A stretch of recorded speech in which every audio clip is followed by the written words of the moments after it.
Извештајот за АКМИ системот во кривична апелација и врховен е напишан на 6 страници, а завршува со 6 подписи од комисијата што го изготвувала. 2 подписи недостасуваат.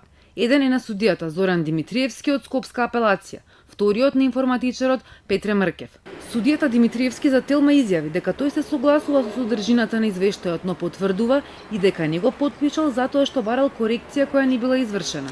Во заклучоците стои дека судовите не ги применуваат законските одредби и АКМИСот не се користи согласно неговата намена. Јас барав да се потенцира дека ова се однесува на дел од судовите, бидејќи за Скопскиот апелационен суд беше констатирано дека АКМИСот редовно се користи. Во извештајот кој од вчера е јавно објавен, најмногу забелешки има за Скопскиот кривичен суд.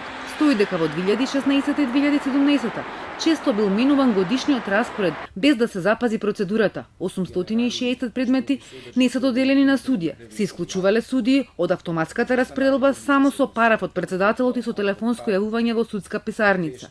Екс-веде председателот на кривичен Стојан Черибарев преку известување потврдил дека во кривичен имало рачна распределба на определени предмети и го употребил терминот двоен АКМИС. Ваквиот извештај според екс-председателот на кривичен Владимир Панчевски бил признание на Рибарев дека самиот местел предмети. Во извештајот нема аргументи со кои се докажуваат констатираните повреди, коментира Панчевски.